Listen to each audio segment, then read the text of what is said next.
요한복음 19장 17절부터 19절까지 우리 같이 한 목소리를 읽어보겠습니다. 시작.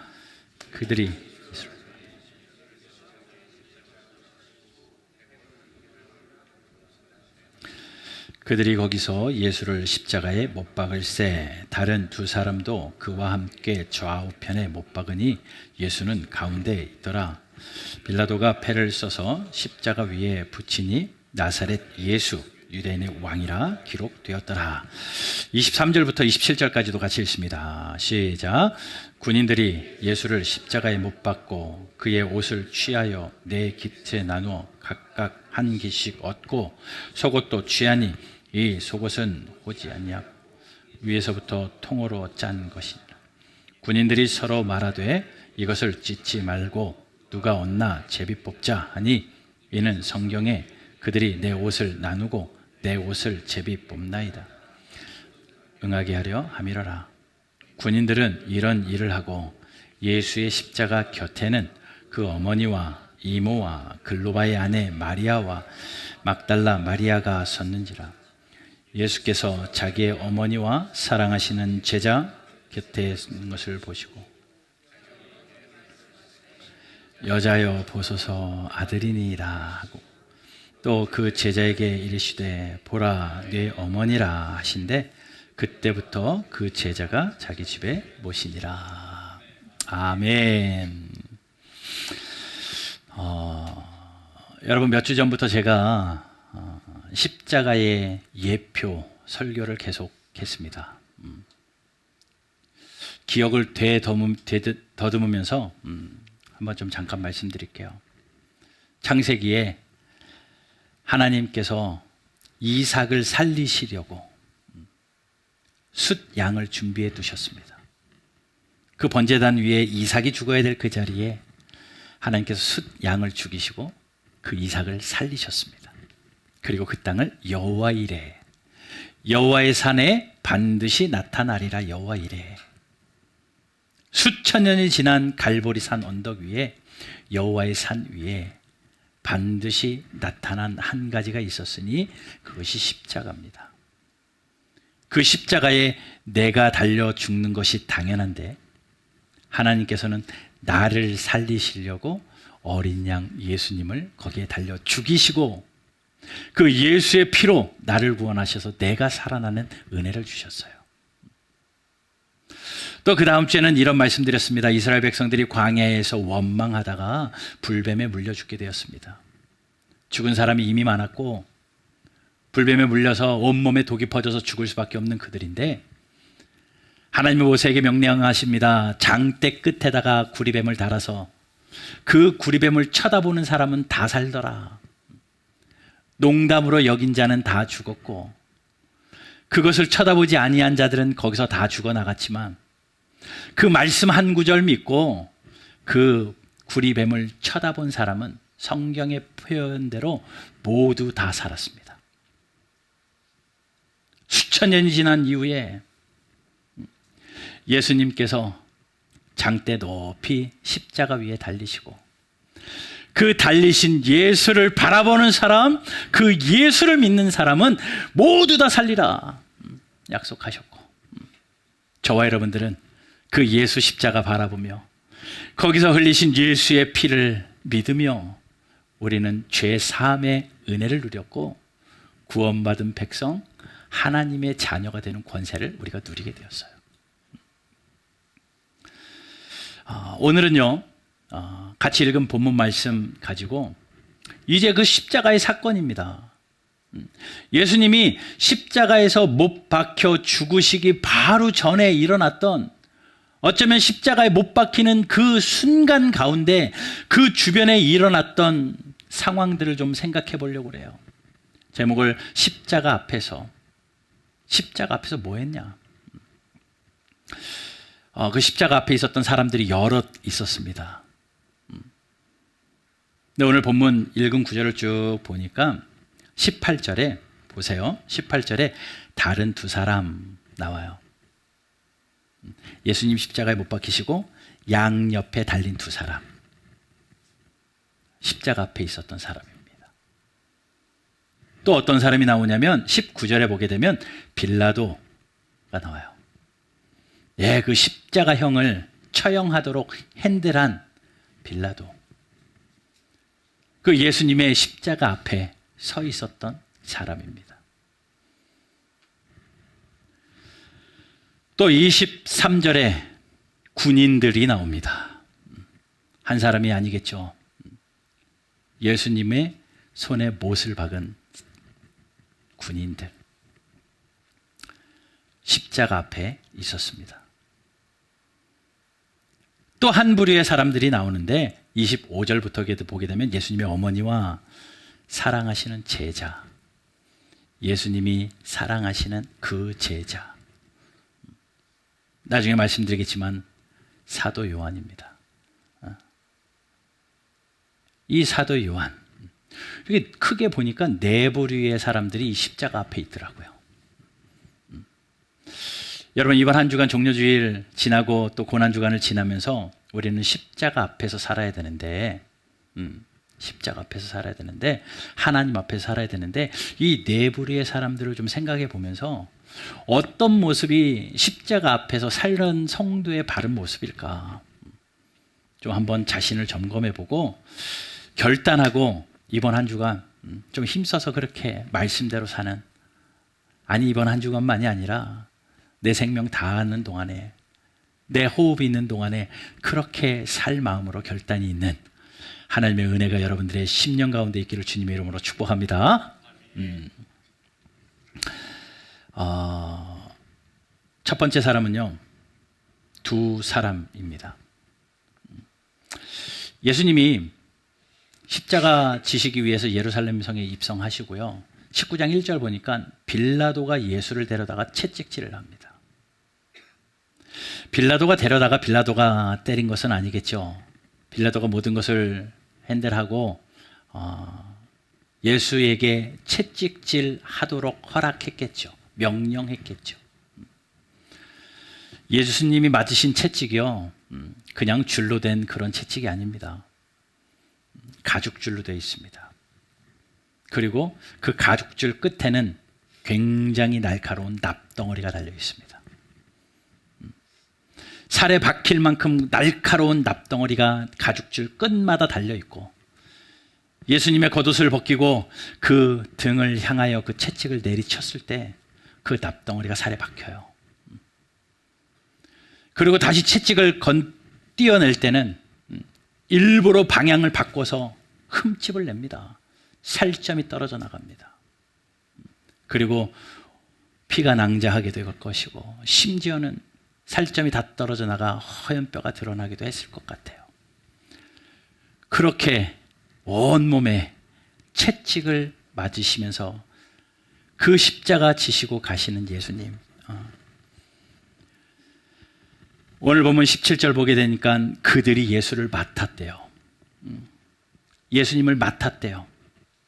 맡았다라는 것은 주권을 가졌다라는 거잖아요. 예수님의 생명까지 그들 손아귀에 있었던 겁니다. 마음대로 할 수 있습니다. 예수님을 향하여 그들이 하고 싶은 것 마음대로 할 수 있는 주권이 그들에 있어서 그들의 손에 예수님이 맡겨졌습니다.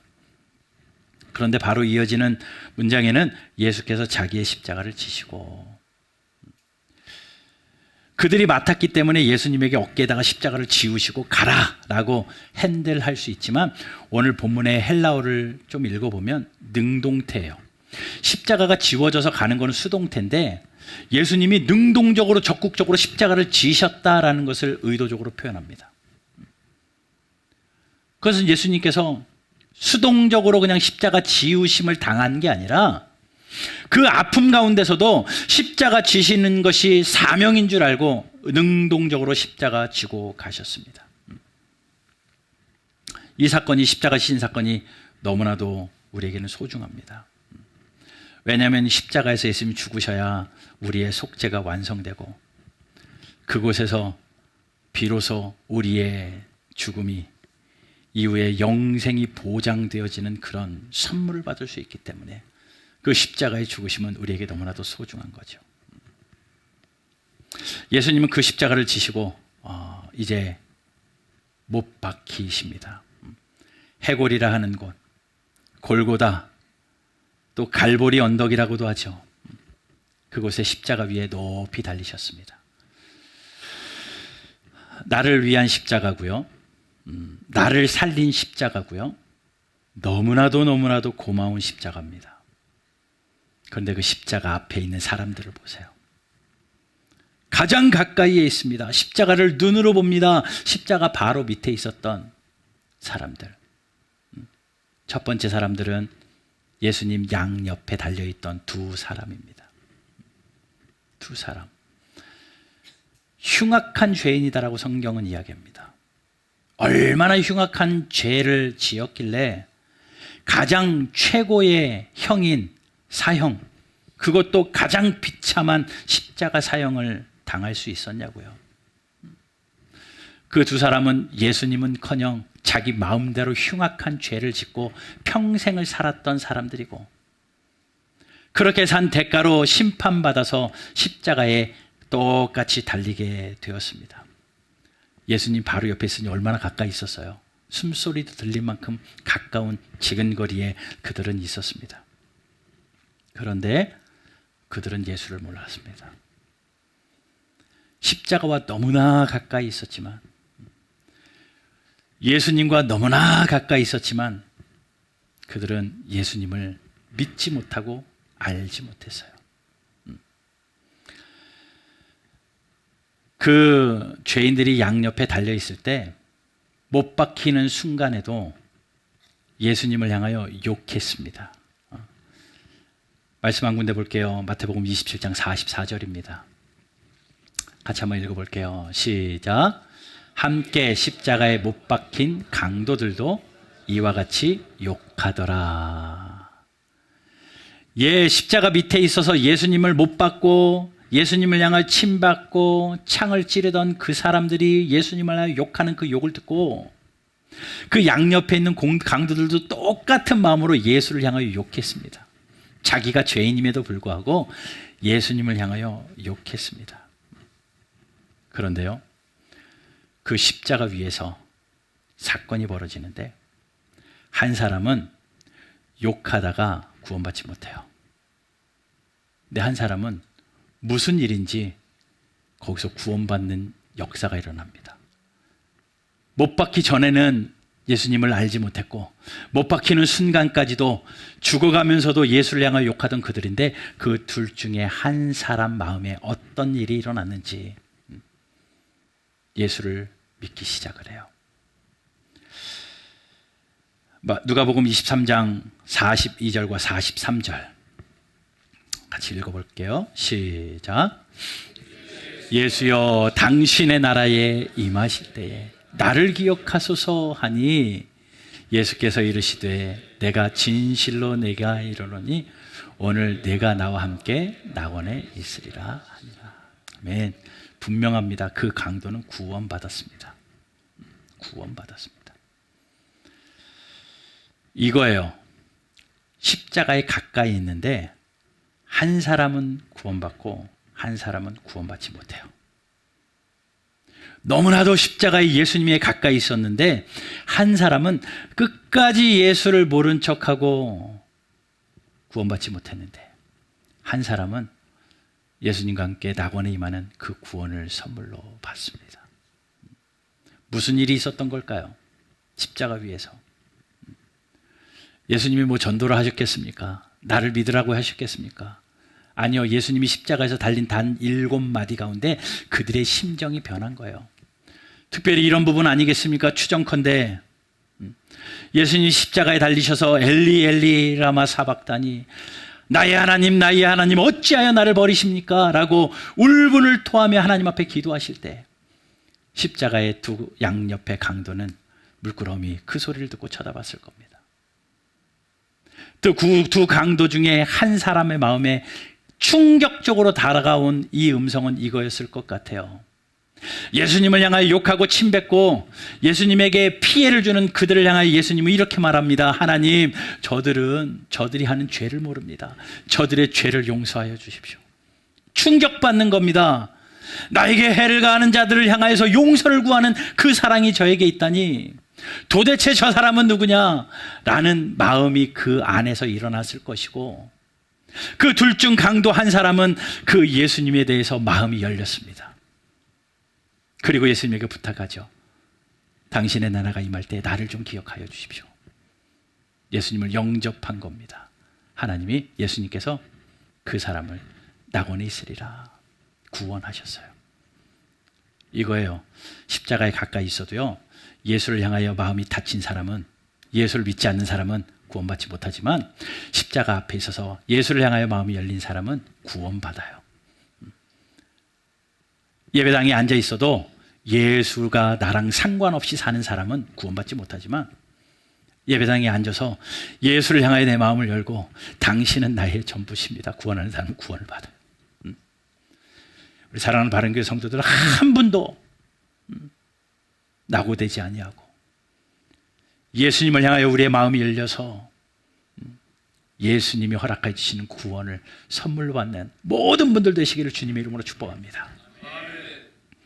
그런데 그 구원이요, 우리가 본받을 만한 구원은 아니에요.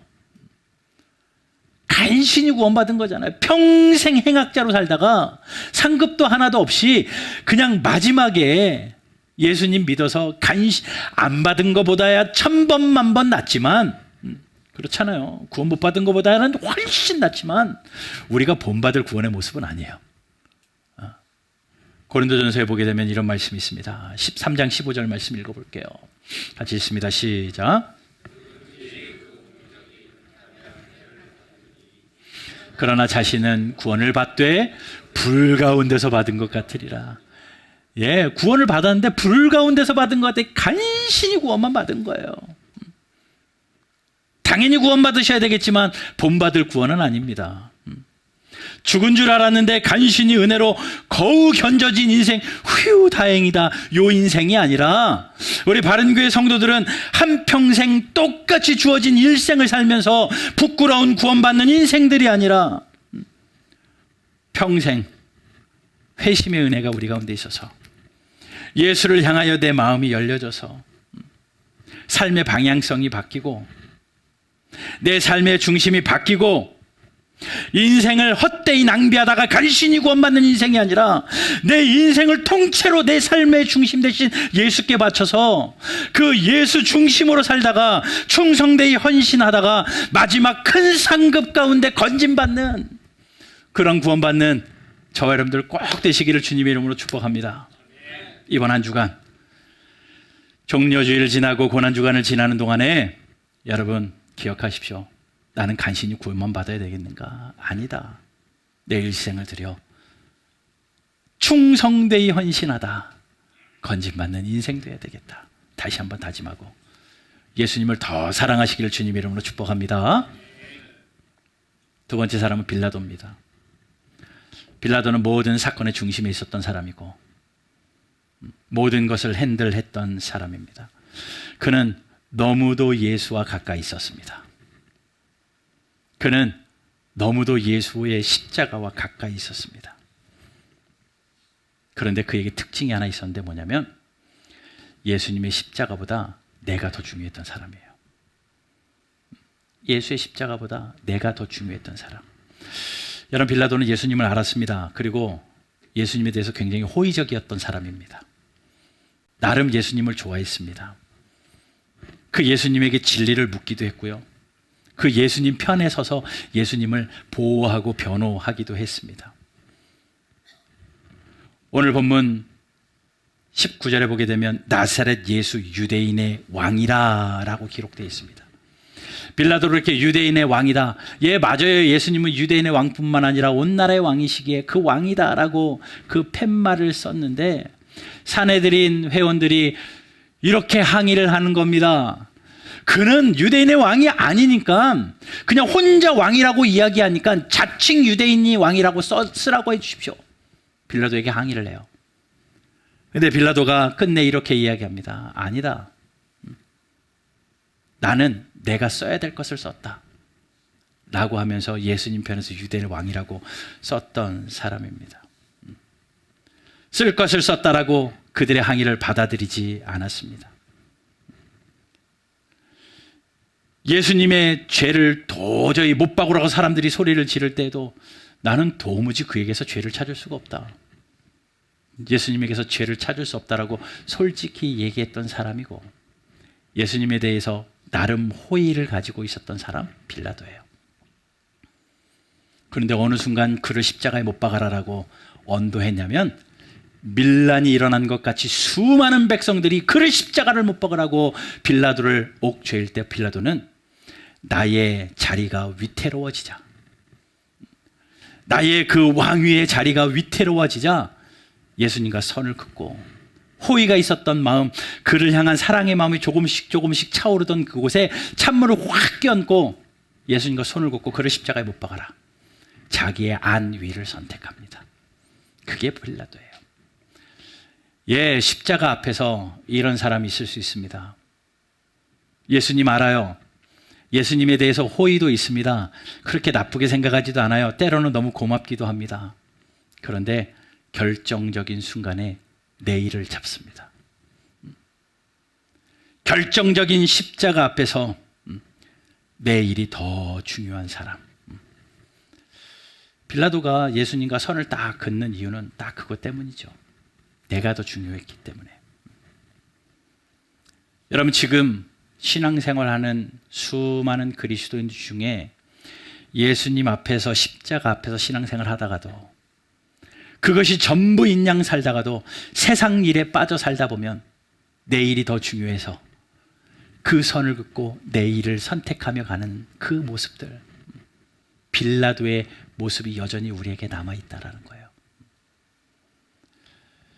여러분, 이번 한 주간 지나면서 회개하며 주님께 좀 한 걸음 더 나아갔으면 좋겠어요.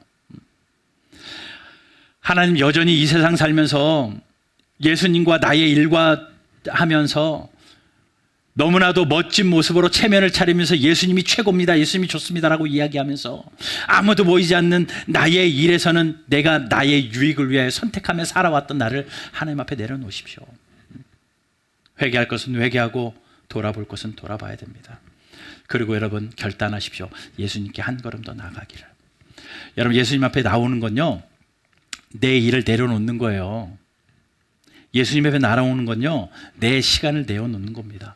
내가 그 시간이면 이것도 하고 저것도 할 수 있는데, 아니야, 이것도 저것도 분명히 생산적인 일이 많은데 예수님의 이 사랑이 더 소중하니까 내가 그거 내려놓고라도 이곳에 와서 예배하고 기도하고 말씀 배우고, 이것이 더 소중하게 이렇게 살겠습니다. 이런 결단이 우리에게 있어야 되지 않겠습니까? 이번 한 주간 기도의 자리에 나오세요. 화목한 밤 기도회에 여러분 나오시고요.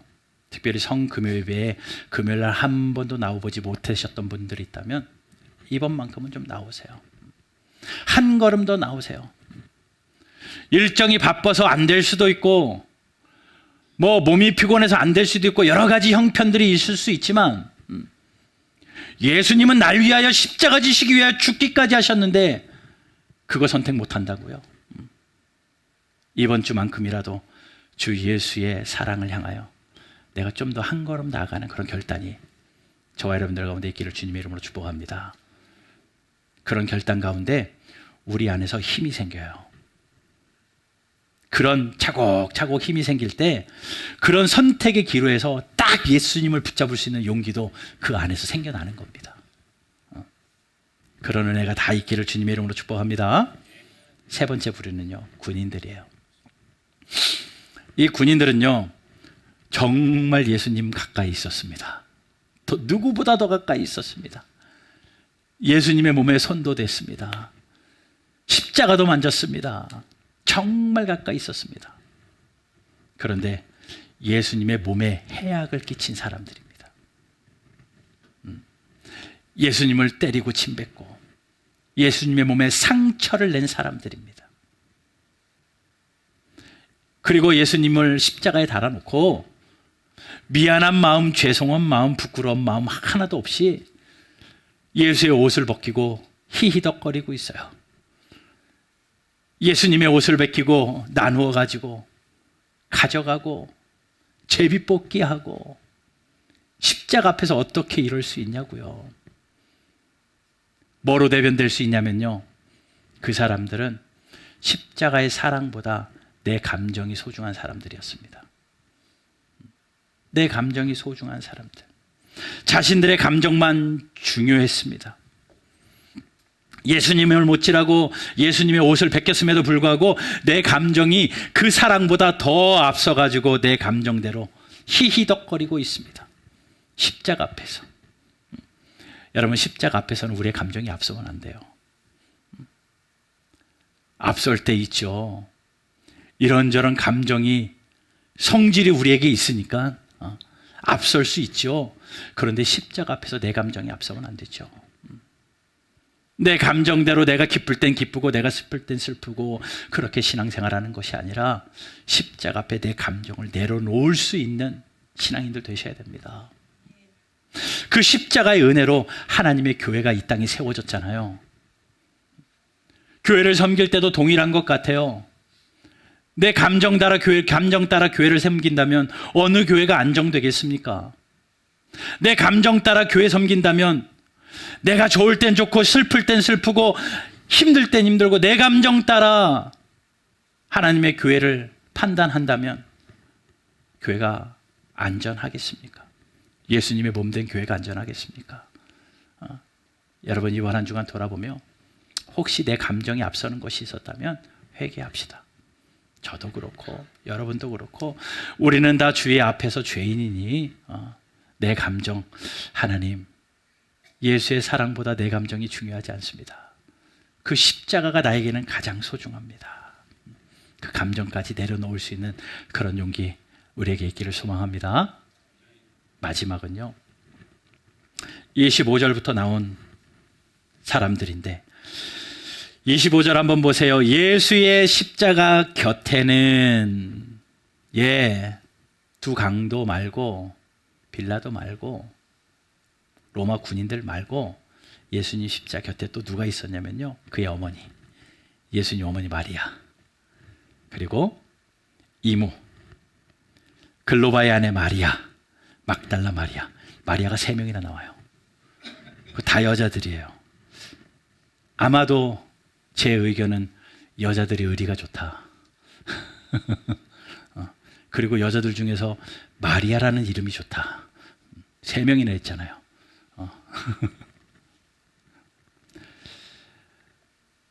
그런데 그 마리아 또 이모 외에도 남자가 한 명이 있었어요. 그 남자가 성경에는 이름이 기록되어 있지 않는데, 오늘 본문에는 기록되어 있지 않는데 누구냐면요, 사랑하시는 제자였습니다. 예수님의 사랑하시는 제자. 누굴까요? 사도 요한입니다. 사도 요한. 몇 살이었을까요? 20대 청년입니다. 20대 청년이 거기에 서 있는 거예요. 예수님이 십자가에 달리셔서 그 청년을 향하여, 그 자신의 어머니를 향하여 이렇게 이야기합니다. 어머니에게 말합니다. 여자여 보소서, 아들입니다. 그 사도 요한을 향하여 당신의 아들입니다. 그리고 이어서 하는 말, 그 사도 요한에게 이렇게 말합니다. 27절. 또 그 제자에게 이르시되 보라, 내 어머니니라. 그러니 예수님 십자가에서 어머니에게는 저 사람이 당신의 아들입니다. 그 요한을 향하여서는 이분이 당신의 어머니입니다 라고 말씀해요. 그런데요, 반응이 놀라워요. 사도 요한이 거기서 그 말을 듣고 그 제자가, 예수님이 어머니 나에게 맡기고 떠났으니까 내가 잘 섬겨드려야 되겠다. 한 달에 한 번씩 용돈도 좀 드리고, 그것도 한 달에 한 번씩 용돈 드리는 것도 쉽지 않아요. 한 달에 한 번씩 용돈도 좀 드리고, 맛있는 거 먹을 때 좀 모시고 가서 사드리고, 또 힘들고 아플 때 좀 옆에서 좀 돌봐드리고, 그 정도 잘 보살펴 드려야지. 왜냐하면 난 아직 20대, 내 할 일이 너무 많고 또 나에게도 분명히 어머니가 있기 때문에 그것도 하면서 이것도 잘 해봐야지.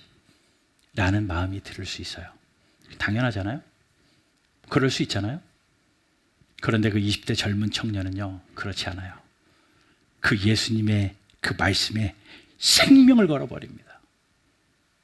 예수님이 보라 내 어머니니라, 그 말이 너무나도 생생하게 다가와서 성경에 보니까 그 제자가 그때부터 그 제자가 자기 집에 모십니다. 가끔씩 찾아가고 돌보는 게 아니라 그때부터 나의 집으로 모시고 가요. 예, 자기 부모도 집에 모시는 것이 정말 쉽지 않은데 그 젊은 청년이요, 이제 모시고 오면 얼마나 할 일이 많고 복잡한데요. 그런데 20대 젊은 청년이 그 예수님을, 어머니를 모시고 옵니다. 몇 년이나 모셨을 것 같아요? 역사들을 이렇게 추정해 보면 예루살렘이 멸망하기 주후 65년 정도까지 그는 예수님을 모시고 함께 살았습니다. 약 30년입니다. 30년. 그리고 예루살렘 성이 멸망하고 난 이후에 그 요한은 그 어머니를 모시고 에베소 지역으로 이사를 가요. 또 그 에베소 지역에서 살았는데 역사학자들의 추정에 의하면 짧게는 5년, 길게는 20년을 그 어머니가 더 살았습니다. 그러니 요한이 예수님의 어머니 마리아를 모신 시간이요, 짧게는 35년, 길게는 50년이에요. 20대 때부터 35년, 50년을 모셨으면 7, 80대 때까지 예수님 어머니 모시고 살았다고요. 성경을 읽어보면 예수님의 제자들이 젊을 때에 이런저런 일들 하는 기적의 역사들 많이 나옵니다. 그런데 이 요한은요, 딱 한 번 나와요. 성전 미문에서 베드로와 함께 안진뱅이를 익히는 그 사건에 딱 한 번 나오고 한 번도 등장하지 않아요. 철저하게 숨어 있습니다. 뭐 했을까요? 뭐 했을까요? 보이지 않는 곳에서 예수님의 어머니 섬겨드렸겠죠. 섬겨드렸겠죠. 그리고 본격적으로 그 어머니가 소천당하신 이후에 사도 요한은 자신의 일을 본격적으로 80된 나이에 하기 시작을 합니다. 사명 감당해요. 그때부터 요한복음을 쓰고요, 요한 1, 2, 3서를 쓰고요, 반모섬에 유배되어 요한계시록까지 씁니다. 그의 인생의 말년에 그렇게 쓰임을 받아요. 정말 80될 때까지 숨어서 예수님 말씀 하나 붙들고 자기의 인생을 다 드린 사람, 그 사람이 요한입니다. 그리고 마지막 인생까지도 하나님의 말씀을 적어 내려가며 살았던 그 사람, 그것이 요한이에요. 왜 기쁠 때 없었고 왜 슬플 때 없었겠습니까? 내 젊은 인생 다 드려야 되기 때문에 불이익이 있을 수 있습니다. 아무도 인정해 주지 않을 수 있어요. 시간 낭비되는 것 같아요. 그런데 끝까지 예수님이 하신 말씀이니까 보라 내 어머니라, 이 말씀 한 말씀이 그의 평생의 말씀으로 사로잡혀서 끝까지 순종하는 사람, 십자가 앞에 있었던 요한의 모습입니다. 여러분, 이런 모습이 우리 가운데 생겼으면 좋겠어요. 나에게 불이익이 돼도, 나에게 어려움이 있어도 예수님이 주신 말씀, 하나님이 나에게 오늘 던져주시는 이 한 말씀, 이것이 생명인 줄 알고 주의 말씀에 목숨을 거는, 내 평생을 들여도 아깝지 않을 만큼 아무렇게 드러나지 않아도 끝까지 순종으로, 끝까지 헌신으로 묵묵하게 말씀 감당하며 사는 저와 여러분들 되시길 주님의 이름으로 축복합니다. 말씀을 마무리할게요. 네 사람의 사람들이 있었습니다. 십자가 앞에서 구원받지 못한 사람도 있고, 십자가 앞에서 간신히 구원받은 사람도 있고, 십자가 앞에서 내일이 중요해서 내일 찾아간 사람도 있고, 십자가 앞에서 내 감정이 중요해서 희닥거렸던 사람도 있고, 십자가 앞에서 예수님의 말씀이 내 생명인 줄 알아서 평생을 그 말씀대로 살겠습니다, 자기의 삶을 들인 젊은 청년이 있었다고요. 여러분, 어떤 모습으로 사시겠습니까? 여러분, 이번 한 주간 어떤 모습으로 사시면 좋겠습니까? 자신에게 질문을 던져보시고 내가 생각되어지는 대로, 하나님이 나에게 깨닫게 하시는 대로 그렇게 살아내는 이번 한 주간 되시기를 주님의 이름으로 축원합니다. 우리가 찬양 하나 할게요.